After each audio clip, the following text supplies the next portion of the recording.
Yes, another week comes and goes, and we're back for more Championship Rugby League with Craig Lingard. How are you, my old mucky? You well? Yeah, not too bad, mate. How are you? Yeah, not too bad at all. Lots to get through on this evening's show. Let's start with your game. Before we do that, obviously officiating for you this week was Tara Jones again. You've had Tara a couple of times, and it's been announced in the last 24 hours that Tara is going to be officiating her first ever Super League game this weekend, Wigan against Huddersfield. You must be delighted for it. It's come off the back of a lot of hard work. Yeah, it has. You know, she's where she's where she wants to be, and she's part of the full-time match officials roster now. So it's I think it was always going to happen at some point this season, and it's this weekend. You know, so good luck to her. It's what everybody wants to do referee-wise, and that's why they're refereeing the game. They want to get to, like every player, you want to play at the top level that you possibly can do. And obviously now Tara's moving up, and I would imagine that it won't be a last Super League game this season as well. No, I mean, obviously, I watched the Challenge Cup game that she did for you in full. Also seen her at Warrington against Goole in the Challenge Cup. She appears from the stands to have a really good communication with the players. She's constantly talking to them, after tries, etc. That'll stand her in good stead, won't it? Yeah, the communication's good. I think part of the problem that you get, though, for me with the officials as a whole is that the full-time referees referee the game completely different to the part-time referees. You know, and it's difficult for players at the part-time game to transition from being refereed week in, week out by a part-time referee, and then a full-time referee comes in, and the interpretations of the rules and the ruck speeds are completely different. And we saw that at the weekend in our game.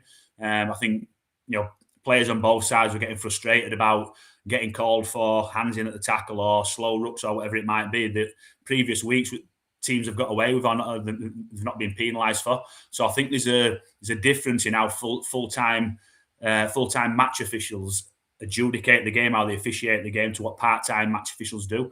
Whether that's a deliberate thing or not, I don't know. But there is a massive contrast between part-time officials and full-time officials in what they're allowing and what they're not allowing. And it's very, very difficult, like I said, for part-time players to get officiated. And apart from the cup game that we had with Tara this season, we've not been officiated by another full-time official.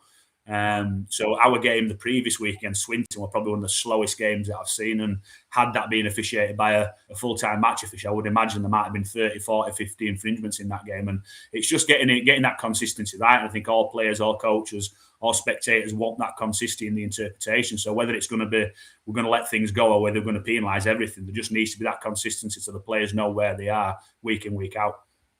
Very interesting. So I think really what I'm gleaning from that is if you get a full-time official, you probably have to be a little bit more switched on around the play of the ball. Is that what you're saying? Yeah, 100%. And we mentioned that. Yeah, we mentioned that to our players in training this week in prep. That we said that the rucks are probably going to be cleaned up a lot more, or they're going to be a lot quicker than we had the previous week or the previous 2 or 3 weeks. But like I say, even having that knowledge that that's going to happen, it's very, very difficult just to alter what you've been getting away with or what's been acceptable and allowed for the previous sort of 4 or 5 games that you've played. And it's very, very difficult just to change straight away. And I think you saw with the reactions from players from both teams that there were a lack of understanding there of what they were being penalised for or what they were being picked up for.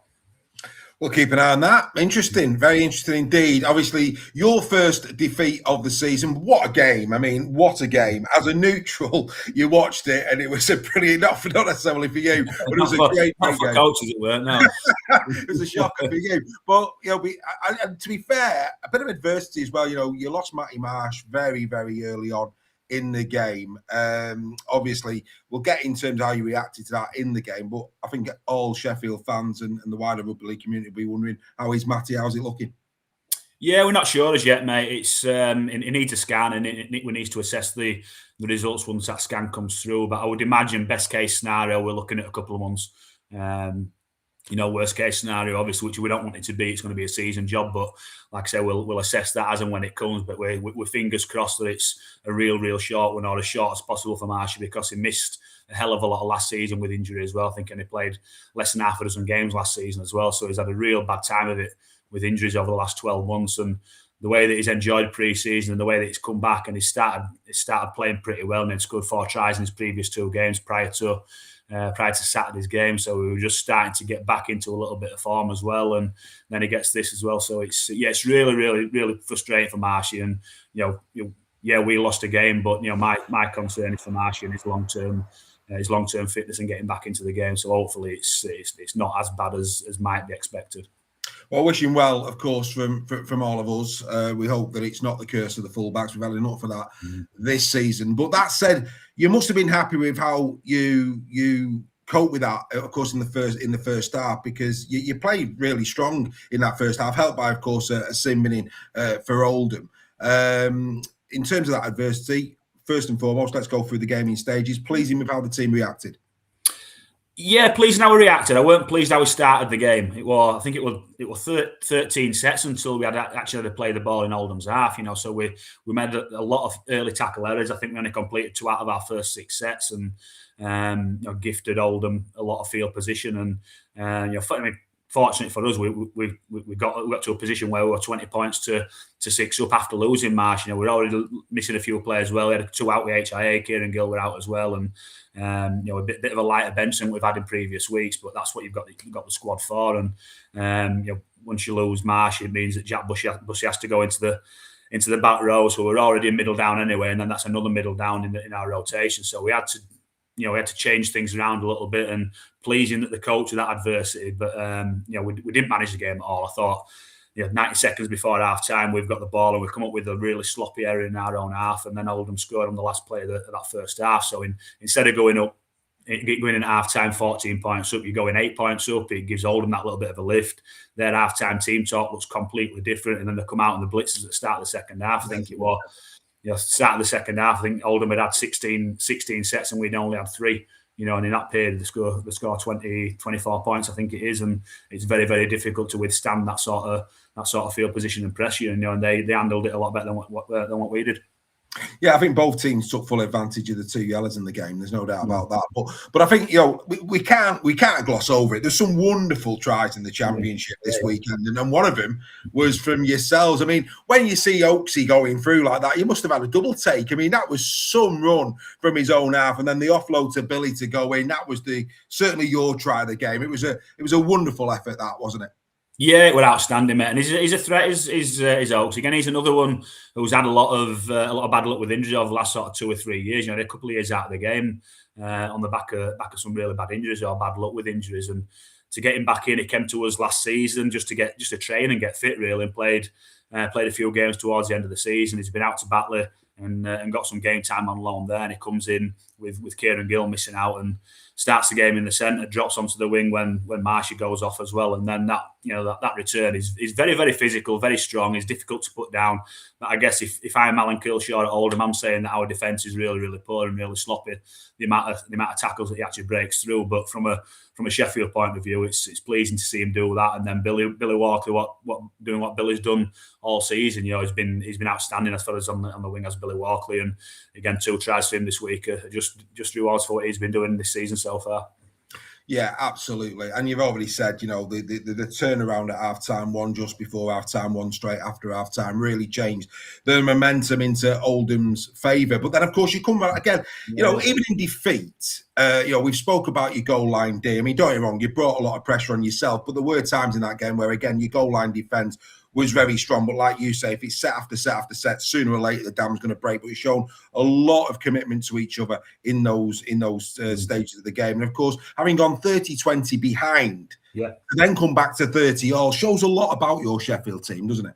It does. Yeah, we caught with a few different stuff during the game, and that's pleasing for us to see as a coaching staff and the playing group that we can see that we can cope with a little bit of adversity. And yeah, there's areas where we can be better, areas where we can be a lot better. But you've got to try and take the positives out of these games where you do lose, and it's up to us to make sure that we learn.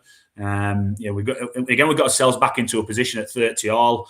I think Oldham were down to 12 men at that particular point. And I think it was tackle 4. We're playing the set to set up for a shot at a drop goal. It was tackle 4, and Corey Johnson jumps out on the short side and kicks it downfield, which nobody were expecting. And it was again, it's just that little bit of lack of game management and awareness at that particular point where we knew what we were doing. That kick comes out of nowhere. Then the next set, I think Oldham go up and score, and then we with 6 points behind, with again 90 seconds left in the game, and I think we were the masters of our own downfall at times during that game, where that game management could and should have been a lot better than what it was. But we knew we weren't going to go through the season unbeaten. That's a given. So it's come at a time when we didn't want the defeat, and I thought we could have won that game, and Oldham managed the game a lot better than what we did. So it's now down to us to make sure how we learn from that, how we develop from that as a group. It's the first league defeat that we've had, so how do we bounce back from that? So that's the message for us this week. Is we've had a bit of adversity before the game, during the game, and also losing the game now. So how do we respond to that?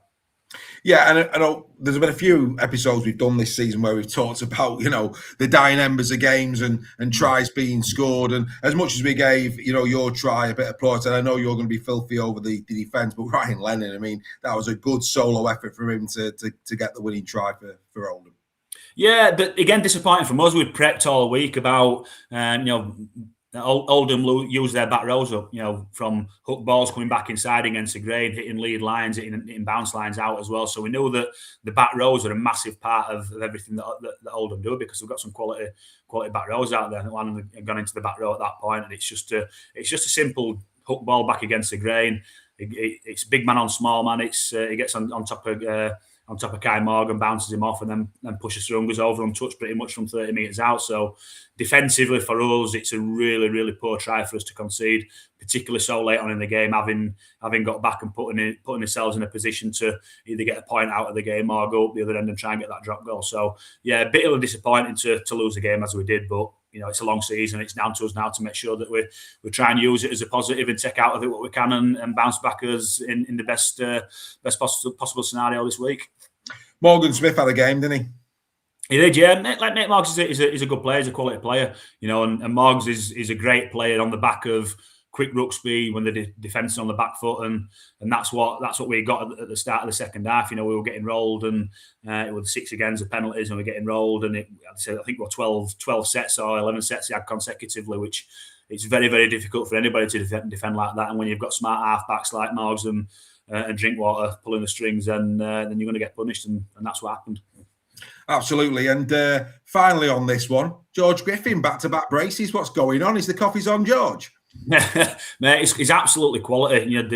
The work that he does, he's been great since he's come in. His experience and his leadership that he gives us in training and on the field as well. I think stats-wise at the weekend as well, I think he were up to 56 tackles, I think it was, and 150 plus metres and 15 plus carries. So the work rate that he's doing, and I think he spent less than 60 minutes on the field as well. So to do all that amount of work in less than an hour on the field is just a phenomenal effort. And he's not renowned for his try scoring prowess, but 4 in 2 games, long may it continue.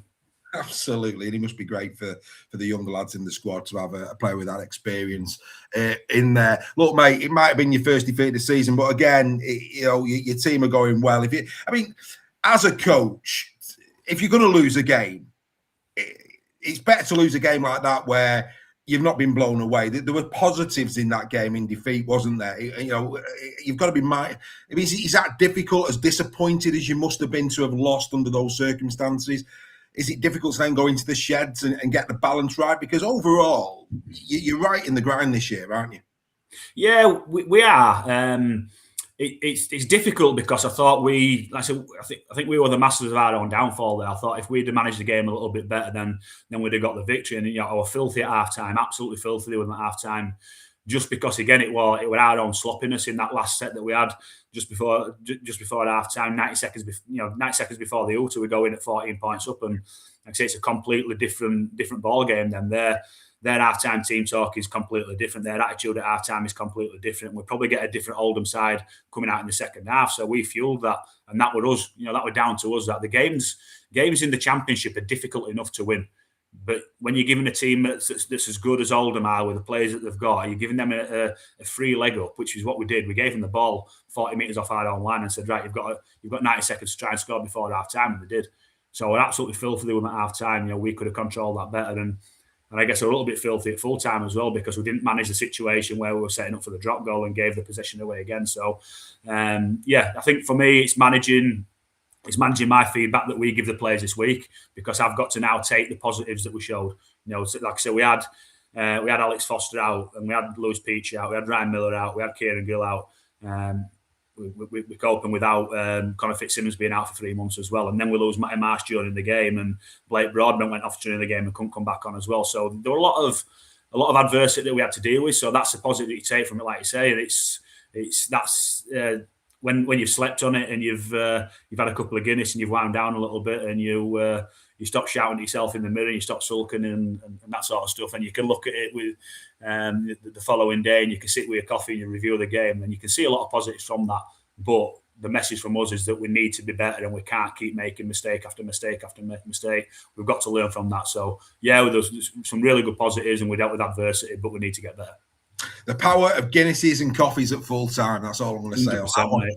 100%. Absolutely, mate. Right, Halifax Panthers, let's go there. Of course, they've had their own adversity this year. Big win, massive win. 50 points to 22 over North Wales. North Wales led twice in the first half as well. Dayan Sambu, of course, come in from Wigan, got a hat-trick in this game. Does that really show the power of good loanees coming into the Championship from Super League?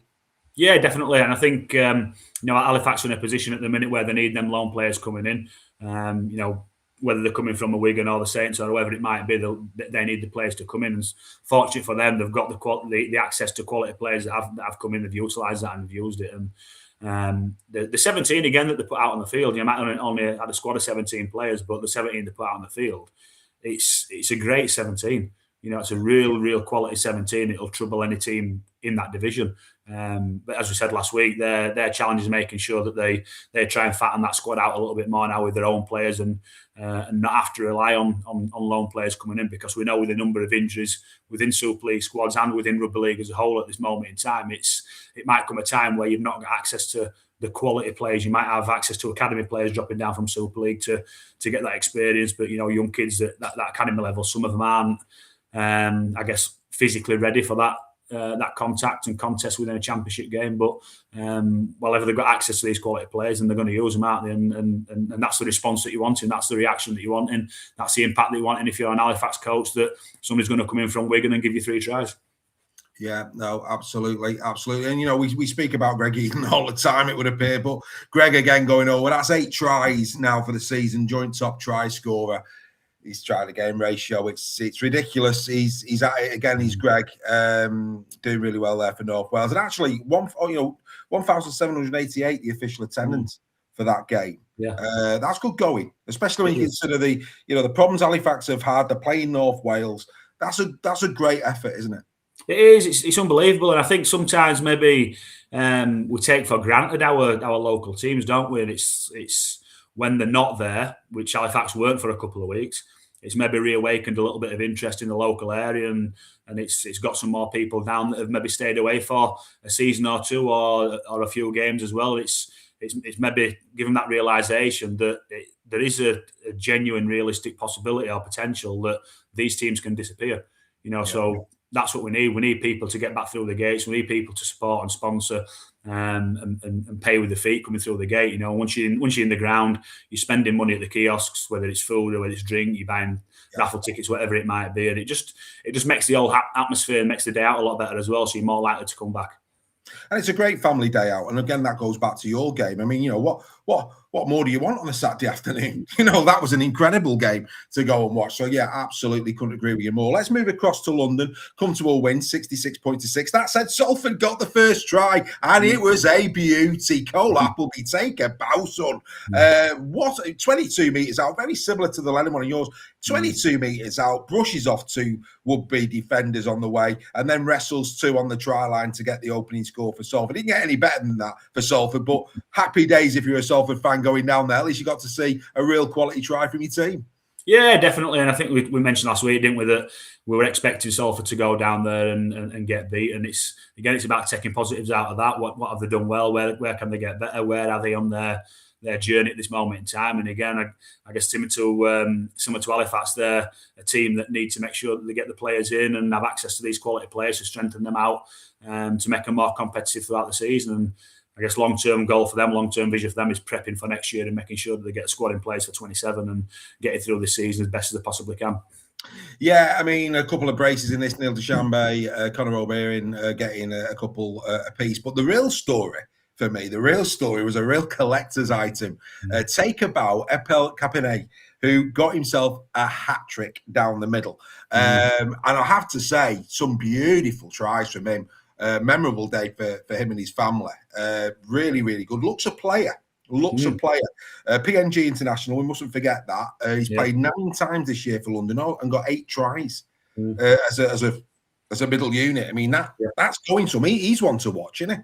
Yeah, he's a big human. He's strong, he's physical, he's powerful, and I think similar to what we mentioned about Oldham, when you're playing on the front foot, it's difficult to maintain players and handle players that can benefit from that. And if you're playing off the back of a pack on that London have got, that are generating quick rucks, whether it's a middle that's carrying and generating a quick play of the ball for the next middle coming through, particularly playing through on goal line, then you're going to get one-on-one contests against your opposition on the goal line. And with the size and the strength that they've got, then you're going to back the London players to get over there, whether it's like a middle that's coming through the middle, or whether it's an half-back out the back, Conor O'Byrne, people like that who have got some. Again, Conor O'Byrne is 6'2", 6'3", whatever he is as an half-back, and strong and powerful and elusive as well. And Jimmy Meadows and whoever else that they've got out there, pick anyone out of 16 or 17 London players that are going to benefit from a quick ruck. So it's very, very difficult to handle any team, let alone a team with the quality that London have got when they're playing fast. Yeah, Meadows showing that certainly at this level he's a real handful. He maybe get another crack at Super League in years to come, who knows? But yeah, he had a good game. I think what I would say about Solve, a great first try. I just felt at times watching that game that defensively they were falling off too many tackles, and they're the I know it's difficult because of the squad, and I know that the building, but they're the effort areas that Mike's going to want to see. I mean, he probably expects that he's going to lose more than he's going to win, but it's those fundamentals that are going to be really key for him and his coaching team going forward this year. Yeah, it is, but like you've got to be realistic. A lot of these players that are playing for Salford they've not played a huge amount of first team games. They've played a lot of academy games, or they've played a lot of reserve games. And in academy games and reserve games, you can get away with maybe not having the physicality there every single ruck, or 90% of the rucks, which is what you need in Super League games, in Championship games, to make sure that you're not conceding tries. So when you've got a team that are full-time like London and are as strong and powerful and clinical as they are, any little mistake, any quick ruck or any loose tackle is going to get punished. And that's just unfortunate where they are. They've got players that are learning on the job.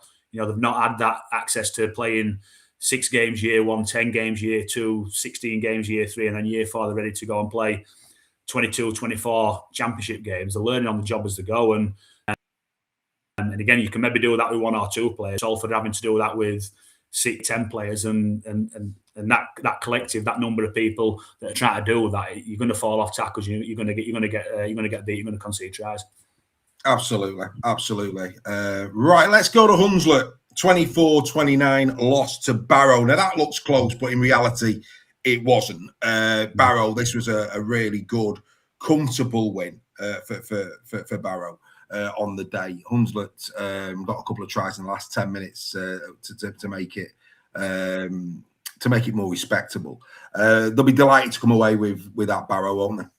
Yeah, definitely. They're playing really well this year. Now they start the season off really well, picking up victories at home, but picking up victories away as well. I think it's always been a struggle historically for Cumbrian teams when they travel away from home to be consistent week in, week out when they're playing away. But Barrow, over the last 2 or 3 seasons, they seem to be able to do that. So the squad that they've got, it's a first-class squad, is Barrow's squad. And they like to play a bit of rugby, and they like to challenge the opposition as well. When they put themselves in a position, I guess maybe did they take the foot off the gas or not? I don't know. Are we doing a discredit to Hunslet there? I've not actually watched the game in full. I've seen the highlights, but not watched the game in full, so I don't know how the ebb and the flow of the game went. But looking at the tries that Hunslet scored, they scored some cracking tries themselves, didn't they? Charlie Graham with a couple, I think, there. But no, it's a great result. But I guess another one that Hunslet will be bitterly disappointed at losing at home. I would imagine that they'd have earmarked this game for a victory as well. Yeah, I mean, look, Graham. Sometimes there's players on a losing side that don't deserve to be on a losing side. And I think it's a really good point that you made there. He had a cracking game indeed. for Hunslet. But well under Barrow, they move forward. Real quality game we expected between Doncaster and Widnes. Widnes went into this game in second. Donny was fourth. They've changed positions now as a consequence of the 28-12 win. A 5-game winning streak for Widnes came to an end this week, which I think makes this an even more impressive win for Donny, because Widnes were in great form, weren't they? Yeah, they were. I think we mentioned last week, and we thought we were going to be close and maybe home advantage would just slightly tip it. I guess the talking point in that game was the non-selection of Jordan Abdul. Not sure whether it was injury-wise, whether it was rotation, whether it was performance-based, I don't know. But obviously, it were a big miss for them, you would imagine, with his kicking game and his control of that game as well. But a big result for Doncaster is that, and obviously reinforces the belief that we know they're strong this season. They're going to be difficult to beat home and away, but certainly at home as well. So, great victory for them, putting them in second in the table. But teams taking points off each other. I think it's the same next week. I think Widnes play Barrow next week, I think, again. So that's another one where teams are going to be taking points off each other. Yeah, it's phenomenal. And I tell you what I was really pleased with. I like my rugby league. I celebrate all players. There was that bit of sentimental bit in me when Reece Lynn went in for the first one. I love Reece's work when he was at Wake. I thought he was he's been a great pro, quality centre. Really pleased to see Reece Lynn get on the score sheet at the weekend. Yeah, he's been a great player, hasn't he? Like I say, at Wakefield, I think people know him more for playing at Wakefield than anywhere else. But since he's dropped down to the Championship, playing for Doncaster as well, as a consummate professional, and he's difficult to play against. And that age and that experience, it buys you an extra metre or two if your legs aren't there pace wise. But the experience that he's got is still an absolute first class competitor in the Championship. Absolutely. 16-0 down at half-time, and whatever Alan Coleman said, it worked because Widnes came out. Don't get me wrong, though. I thought Santa was playing. They were gift-wrapped the first try. I mean, really poor execution left to right in terms of a really sloppy pass. And Juma Sambu, who actually showed a bit of footballing skill as well. I mean, he did well, the lad. There's no doubt. He raced through. He managed to get a good kick on. It was a very well taken try. They scored again not so long after that. And again, they got themselves back into the game. So from the perspective of an immediate response, Coleman would have been very, very happy with that, wouldn't he? Yeah, I think he would. And instead, I've seen the tries in that game as well. And I think from a coach's point of view, if you're Richard Owen at Doncaster, then he's probably going to be a bit filthy on the first try that they scored. Because like you said, they were in possession. It was a scrum play and it was a loose pass, a sloppy pass. And they're tries that you don't need to give away. You can control that. Whether they tried to overplay because of the scoreboard as it were, or whether it was just a simple misunderstanding, but the ball hit the deck and Widnes responded quicker than what Doncaster did and scored the try. But as I said, as a coach and as a team, there's stuff that you can prevent. You're in charge of that, and that'll have been a real kick in the gut with that for Doncaster as well. So it's the coaching now. They got away with it because not too long after that, they got what was without doubt the game-winning try from Titus. Is it Guaze? Guaze, yeah. Guaze, yeah. And again, decent try, and that just pretty much stunted Widnes' revival in that game. And a really good win for Donny up to second. Well done to them. Newcastle 44, Keithley 18. Another former Trinity player, Joe Law, with a hat-trick in this one. They're good players, these former Trim boys, aren't they? Yeah. I tell you what, I was surprised at that scoreline, to be honest. I thought it'd be a little bit closer than what it actually was. But Newcastle will be very, very pleased, and again benefiting from that link up with York and the quality players that are dropping down. And it just shows that when you get the access to these quality players, that they can make a massive difference. And Joe Law getting them 3 tries as well, putting himself in the picture, I would imagine, for York in the future. Yeah, I mean, it's been an interest. I mean, I find Newcastle fascinating this season. They got off to a great start with a win against Midland. And Midland this year, we'll get to them in a minute. Midland have been a really good outfit thus far in 2026. They beat Whitehaven convincingly. And then they go down to Dewsbury. Then they go down to North Wales, which was the real shock, if you remember, in round 4. Swinton last week, which again, you'd expect them to win. So to beat Keithley, who I think, no disrespect to Swinton, is a step up, a little bit of a step up, no doubt about it. To win by 44-18, that will be very welcome, won't it, in Newcastle quarters? Yeah, definitely. I wasn't expecting that scoreline at all, based on the previous weeks and previous results that have gone on for both teams. But they'll be looking at building on that now and trying to maintain some sort of consistency now, where they can string a few wins together and start propelling themselves up the table. Because as we said, that teams are taking points off each other all the time, and the table gets concertina, and so 2 or 3 wins on the bounce might be the difference between 5 or 6 positions in the table. So they'll be looking at trying to get a little bit of consistency together now. Yeah, Workington 22, Dewsbury 38. A little word for your friend in the dugout, Mr. Gawley. He must be scratching his head. 38-0 up, absolutely cruising to concede 22 points with 9 minutes to go. Now that took the gloss off that. I mean, he must be thinking, what on earth? What happened in that last 9 minutes? Yeah, well, I've not watched that game as yet. Obviously, I'll be watching that. I'll be watching that either this afternoon or tomorrow in prep for ours. So it'll give me a little bit of an indicator on the strengths and areas where Dewsbury conceded them points as well. So it's strange. It's one of them things, and do you credit the opposition for having that response, or do you criticise your team for taking your foot off the gas at 38-0 up? It's a difficult one. Is that it's one of them conundrums? Is it the attacking team that's put you under pressure, or is it the team that's winning that's, as I said, that's just switched off and clocked off and conceded the points? It's a difficult one, but yeah, it's one of them frustrating ones as a coach that you are sat there scratching your head at times, wondering what's going on.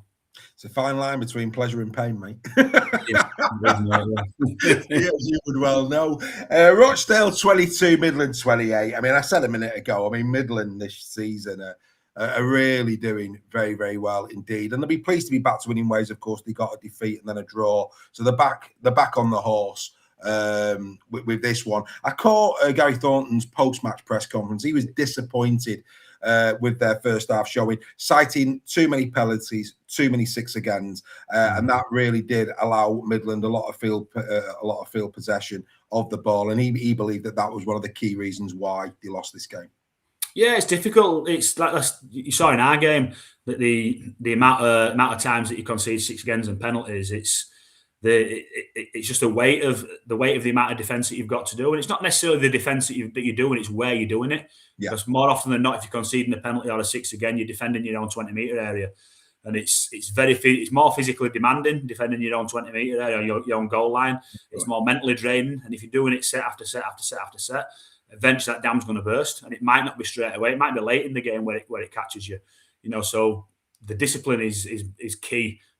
Since the 6 agains have come in and the difference in interpretations, it's I think some things that are given 6 agains wouldn't be given a penalty for. So I think there's a little bit more leniency with penalties than there is with 6 agains. So it can absolutely kill you, and getting something slightly wrong and getting penalised can have a huge effect on you. And if you've got that, let's say that weight of position and possession against you, you're going to concede points eventually. Absolutely. Will he be? I know you've got a lot of time for Rochdale. Will he be concerned that's his 4th defeat now on the spin? At what point, as a coach, do you start to get concerned over losing streaks? I think you're always concerned. I think maybe the difference with Rochdale is that because they had such a good start to the season, winning the first game, maybe expectations changed. Probably not from him, maybe from the fans watching. I think realistically they know where they are as a team in their development, in their transition, in their building phase. So maybe getting 3 wins at the start of the season might not have been, daft as it sounds, might not have been the best thing for them, because maybe people external from the club have got different expectations now based on the start that they had. I think you've got to look at the fixtures that they've played as well. They've had a tough run of fixtures. And their games that they've got to target this year are the ones that were League One teams last year, in and around them. I know Midlands were, but Midlands have recruited really heavily in the off-season and look a great team, so maybe that's a slight anomaly, is that one. But, Rochdale have got to be targeting the teams in and around them. Like your Workingtons, your Whitehavens, even your Newcastles and teams like that. They need to be targeting them teams to take points off them.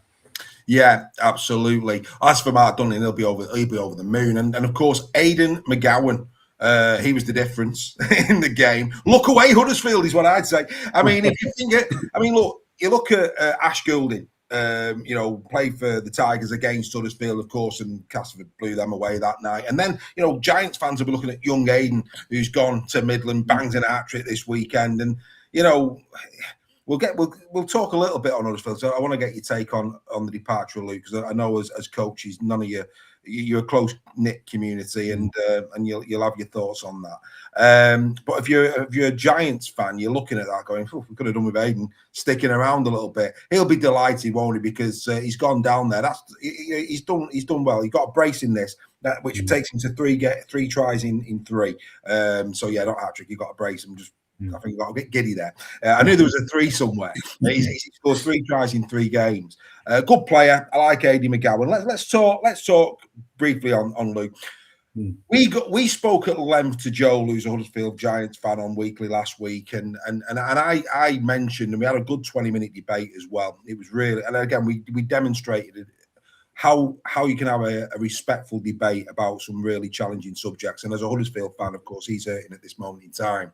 And I just felt last week, there was about over the weekend and leading into last week's show, you were starting to hear the drums starting to get a bit louder, not only about Luke, but also the club and their position in Super League. And it just felt like something was in the melting pot. And then, of course, they lose in a tight game against Bradford. And again, I spoke to a couple of my Huddersfield friends after that game, and I wasn't surprised I was surprised in the way it was handled. I wasn't surprised that it happened, is what I would say. Your thoughts on Luke? I mean, he didn't get a fair crack in terms of, he never really had a fully fit squad to play, did he? And in that respect, it was a real problem for him, wasn't it? Yeah, and I think that's the big question that needs answering. It's not just a one-off. It's is it the recruitment? Is it the recruitment of players that they're bringing in that either aren't fit enough or durable enough for full-time competitive rugby? Do they need to get the recruitment right? And obviously, I'm not involved in any of these conversations, so I'm just speculating about what goes on. So that's certainly recruitment needs to be looked at. Bringing the right people in, bringing the right players in, bringing the right individuals in, whether it's personality, whether it's physicality, what they can add, what they can bring to the team, both on and off the field. I would imagine that they've had a look at what they're doing training-wise, how much they're doing. We've got access, full-time teams have got access to all your GPS stuff and your the forces that people are getting during training sessions, when they're doing it, how often they're doing it, how much they're doing.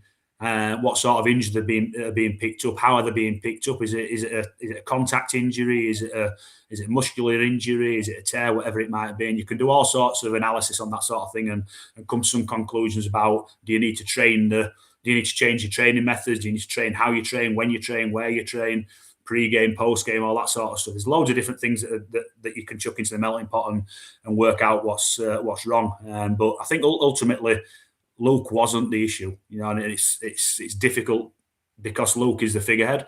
He's there and he's in charge of the team. Whether he were the right person to start with is a matter for question. That's not for me to decide. He's Huddersfield through and through. Played at Huddersfield, been there a number of years as a coach, and I don't think there's anybody that could question Luke's commitment, his desire, his ability as a coach, his knowledge. There's a lot of things that have gone against him. Hell of a lot of things that have gone against him. And I don't care whether you're Luke Robinson, whether you're Wayne Bennett, whether you're Craig Bellamy. I think there'd have been a lot of the outcomes would have been exactly the same, regardless of who would have been in charge of that club at that moment in time. So yeah, definitely feel for Luke. And I think it's exactly the same as, I've been through it myself at Castleford. Castleford went through Lee Radford, went through Andy Last, they went through Wardy, they went through myself and Danny Maguire, and then they've gone now to Ryan Carr. They're having the same issues time and time again. So it maybe needs to be looked at. Is it the coach? Is it the players? Is it other people that are involved at the club? They need to have a look at the club as a whole and find out what's working and what's not working. Yeah, no, and look, I've got incredible respect for Ken Davey and what he's done at Huddersfield Giants, and I think most people in the wider game of rugby league would concur with that. But and I've given a lot of warm words to Huddersfield over the years, but as a critical friend of the club, I thought the announcement was not Huddersfield Giants standard. You know, before you've even thanked the departing coach, to put out a statement basically saying he's gone, he's terminated, we will accept applications. That was the initial announcement before a word is even given about, and you said the word, a club legend in the modern times. I mean, you know, Luke was there in the glory years when it was Wembley and it was, you know, it was League Leaders Shield time. He's claret and gold. We know that. That for me, that wasn't Huddersfield. I don't know what happened. Whoever sanctioned that online post that went out, that's not a good look. At a time where Huddersfield, for me, need to be seen as a good look, that wasn't a good look. No, it wasn't. I think there's ways that things can be handled, and whether you're a club legend or not, I think any departing coach or anybody involved in the club, you know, whether you're a cleaner or a car park attendant or the chief executive, you know, I think we need to make sure that we respect everybody involved in the game and give them that respect and that send off. And I think, like I said, for somebody like Luke, I guess, who's given so many years to that club, maybe a slightly better thought out announcement could have been or should have been done. I think looking at the announcement as well, it's maybe I don't necessarily think that the decision were based on the results over the last couple of weeks. I think reading that, it's, you know, they're looking at a 5-year plan, aren't they? So maybe they've just come to the conclusion now that they don't, for whatever reason, they don't believe Luke is the right person to take them into the next stage of where Huddersfield are. And they've obviously got a big recruitment drive to make sure they get right over the next 12 to 18 months. So I guess they're wanting a different person to come in and take charge of that and have oversight on that, rather than waiting to the end of the season and then most of the recruitment's already done. So from a business point of view, I can potentially understand why they've done it now. If they didn't believe he was the right person now, 3, 4, 5 games into the season, what's changed since the off season? What's changed since the end of last season? You know, so I think from a business point of view, you know, if you go into this season with him thinking he's the right man to be in charge, then you stick with him. If he's not, then you make a change at the start of the season. Yeah, I mean, the only thing I would caveat that with is perhaps the Castleford and the Bradford scores. You know, do Huddersfield expect at this moment in time to go and compete with Wigan, who they've got this week? Probably not. But would they have expected a better showing with the roster that they had on the field against Castleford? Absolutely. Would they have expected, when you actually looked at the two teams at the weekend, I would argue that Huddersfield slightly edged it in terms of the personnel on the paper. That said, Jaden Nicarima was exceptional in the game. So maybe that's where the turn has been. The club has looked at Castle, looked at Bradford and gone, all things considered, we'd still expect to beat them, who knows. But we wish Luke nothing but the very best. What I will say about Luke Robinson, and you'll have met him and been in his company, he's an absolute gentleman. He's a cracking fella, and we wish him. He won't be out the game long. He's got bags of experience. Arguably one of the top 9 in the sport. He's got a lot to offer the game of rugby league. We wish Luke well. Let's go to the Championship round number 8 that is on the horizon this week. It's going to kick off with Salford at home against Halifax. Halifax will be absolutely buzzing off the back of that big win this week. Carl Eastman will be very happy indeed. Salford, of course, off the back of an absolute trouncing in London. Would we expect this to be not similar, but a win and a win at some score for Halifax? Yeah, I think I'd expect Halifax to win this one. Again, it's dependent on who they've got available and what sort of people are coming in. I don't know injuries wise, did they pick any injuries up? Because we know how thin their squad is, that if they do pick a couple of injuries up, and they are limited to how many lone players that you can have as well. So that needs to be taken into account. So, hopefully for Halifax, they're staying injury free and getting the access to the quality of lone players that they need just to fatten that squad out. But, you'd certainly be putting your money on Halifax this week after the last couple of weeks' results. Yeah, both teams had strong finishes to their games. In the next one, Oldham, Hunslet. Sorry to bring it back up, mate. But Oldham and Hunslet finished both of their games strong at the weekend. Oldham at home in this one. Advantage home field, would you say, Oldham? Yeah, I'd say so. I think Oldham will be looking now to get a little bit of consistency. We keep mentioning that word consistency, don't we? But they'll be looking now to try and put a few performances together to get that. I guess get that consistency of getting points on the board and moving up the table. Hunslet, it's difficult when you're when you're losing these close games week in, week out, you get that frustration. And they could be, it's a score here or there from winning 2 or 3 other games, and the table looks completely different for them. But they'll be desperate to try and get a victory. And they are a real good team, and they're maybe a little bit of luck away from getting a victory. So let's not write Hunslet off. But again, you'd say that home field advantage would just probably kick Oldham's way. Yeah, that's the way I'm edging on that one. The Broncos at home again, this time to the Bulldogs. The Bulldogs will be better opposition. I'm going to say that. No disrespect to Salford. I think the Bulldogs will be stronger opposition for the Broncos. But the Broncos at home, especially this season, they've been pretty flawless, haven't they? This would perhaps be the win of the season if Batley was to go down there and get a win. I think anybody who goes down to London and wins a game, it'll be the win of the season. It's it's very, very difficult going down there at the best of time, let alone when they've got the roster that they have. So you'd be a daft man to bet against London, but you'd also be a daft man to bet against Batley. Well, you never would. I never would, mate. Never would. You will be allowed back, mate. Let's go. Tell you what, the next couple are really good games on paper. Let's start with Keithley Cougars taking on the Midland Hurricanes. This one for me, because it's at Keithley as well. I think this could be a real stellar game for the Championship this weekend.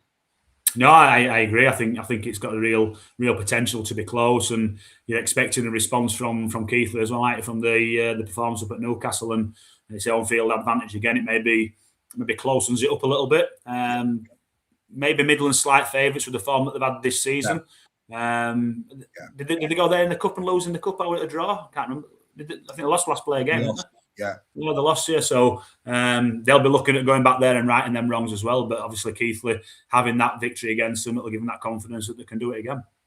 Yeah. I think as well the Hurricanes, when you actually break it down as well, the teams that they've beaten this season versus the teams that Keithley have beaten, they're just a slightly higher calibre of team that the Midland Hurricanes have managed to win. So I think it should be. I mean, look, Keithley will want a response, and I think that because of the form that Hurricanes are in and the teams they beat, it does point to the Hurricanes. But we've had surprises, and the Hurricanes, of course, have given us some surprises this year. So don't write Keithley off on that. And then, what a game! This is going to be your game at the Rams. I think this is 8th against 7th. You're right next door to each other in the league table. This, you said about adversity, how you respond to adversity. In some respects, there's no better game because this is a real quality opposition that you're going to be playing. Not much between you two. You've got to back your own team, of course you are. But this is again very like the Keithley Hurricanes game.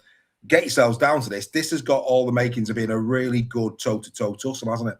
Yeah, I think it has. And, until we get to training tomorrow, I'm not actually sure how many numbers I've got. As it sits at the minute, I've got 7 players injured. So it's I'm hoping we can get a couple back. If not, we might have to dip into the loan market ourselves and see who's out there. But, I think mentality-wise this week, we need to make sure that we're on it. I think if we turn up to Dewsbury and expect that we're going to get a victory at having to work for it, then we're going to be stood behind the sticks quite a lot, because they've started the season really well. And again, going up to Cumbria and getting that victory up at Workington's a massive result for them.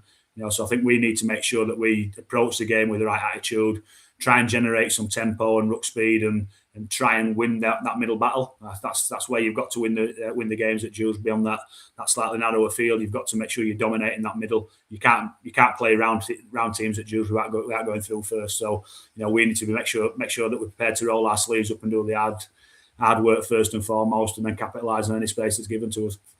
Oaksy Part 2 coming to the Rams this weekend. Doncaster taking on Swinton. Now, look, Donny will be looking to just build on what was a brilliant win for them last week. Second in the table, plays 19th. You don't see anything but a Donny win. They'll be right up. Well, again, it's about attitude and desire. It's about as long as they turn up with the game face on, you'd expect Donny to go get this job done, wouldn't you? Yeah, 100%.